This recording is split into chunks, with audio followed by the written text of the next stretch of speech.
I think with all of our clients these days at Betaco, we start with the looking back, because that's something that we have to do. You know, the IRD, we have to report back on the past, you know, so that's something that we do every day with our clients.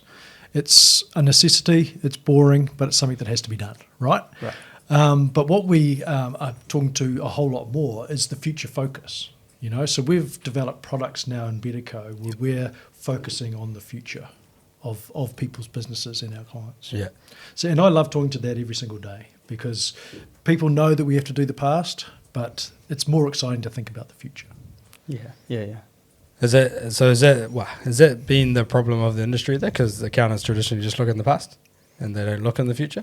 A lot of them only look at the past, right? But if you're in commercial accounting, it's quite different. You're always reforecasting. You have a systems in place, and you know, having budgets and proper forecast processes in place, right? Yeah. But if your sole job is to just do a set of accounts 8 months late for the RD, and you know, make sure the tax man's are after you, you're not going to really pay more for anything else.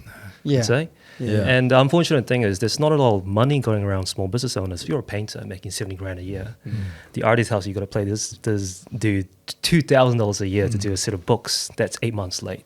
Pay the taxes up front. Cool, I don't go to jail. What's next?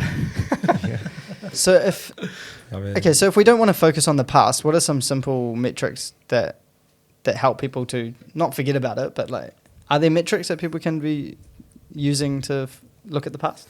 I think the past is important. Like you said, it's boring. It's a problem in our industry because most accountants have set up their business to look in the past. In fact, IRD gave them a job. But like for me, it's reflection, education, and data. Like you need that data. Like you need to look back to be like, what picture can I paint in the future? So using what I already know. And then you're not making shit up, you know. It's sort of like a starting point, right? Like you're trying to go for a race, but where do I start? Okay, last year's financials is the starting point. You draw a line, and you run forward and be like, okay, that's my goal for the North Star going forward, right? Sort of, and you set certain KPIs to achieve your certain goals. Well, I think that's the thing we see all the time. Everyone's like, "Oh, how did I do last year?" And then like that's the benchmark. Yeah. And all they're looking at is either revenue or profit. And then they're going, oh, I want to do more revenue this year and more profit.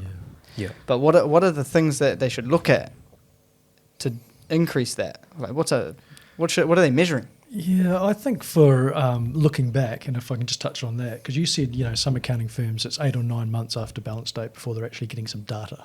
You know, so a lot of businesses out there don't know what taxes they've got to pay. So I think we do a bloody good job at Betaco, blowing our own trumpet here a little bit, but we try and turn that around as quickly as we possibly can and be as efficient as we can. Because as you say, that starting point, if we know that starting point sooner, then we can plan ahead. So looking back, you know what taxes you're going to pay, all of that sort of stuff, and you know that as soon as possible. Of course, the next year may not be the same as the previous year, but at least it's a really good starting point. So I think we do a really good job in that regard. And is it a performance indicator? I don't know, but it's a metric that we use to try and turn around that work as quickly as we possibly can.